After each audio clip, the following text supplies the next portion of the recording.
Je constate qu'au Canada, la seule forme de discrimination, la seule forme de mépris ciblé sur un groupe de manière constante qui est accepté socialement, c'est celle envers les Québécois. Et il faut que ça cesse.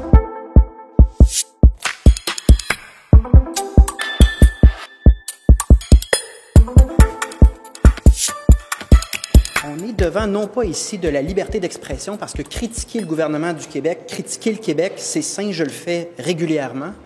On est bel et bien devant une série de commentaires qui sont constants, là, des commentaires qui sont diffamatoires, méprisants, dénigrants envers le Québec et les Québécois. Bref, un cas de Québec bashing.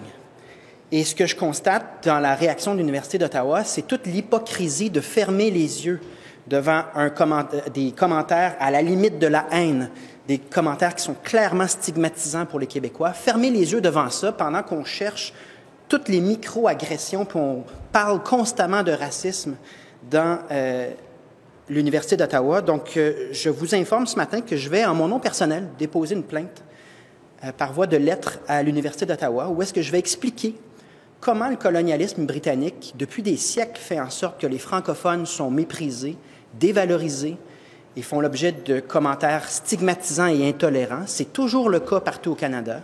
Et l'Université d'Ottawa ne peut pas appliquer un système deux poids, deux mesures où, dépendamment de la couleur de peau présumée du groupe cible, ben là, on laisse passer ou on sévit.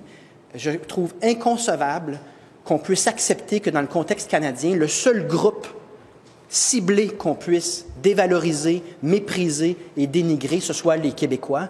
Et malheureusement, c'est le signal qu'envoie l'Université d'Ottawa. Donc, j'écrirai une lettre que je rendrai publique, une plainte à l'Université d'Ottawa qui, à mon avis, tient un double discours. Et parlant de double discours, je souligne également que Québec solidaire, dans son groupe antiraciste, soutient, hier, là, dans ses pages, soutient le professeur Attaran, dit qu'il affirme en soutien à ses propos qu'il a tout dit.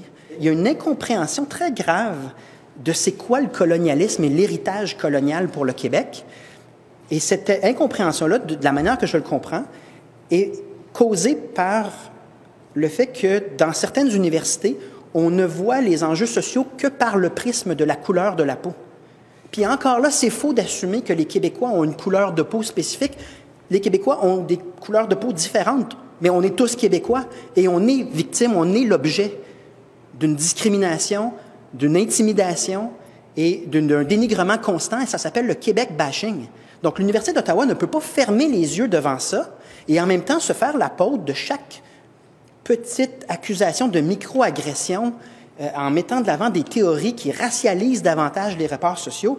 Il y a vraiment des questions sérieuses à se poser, puis ça prend quelqu'un au Québec qui prenne la défense des Québécois en disant « Critiquez le Québec quand vous voulez, c'est normal, on est en démocratie. Critiquez le gouvernement du Québec, allez-y, je fais ça tous les jours. » Mais mépriser, utiliser des superlatifs comme l'Alabama du Nord, le lynchage médical, je ne les nommerai pas tous, c'est tellement choquant, il faut que ça cesse.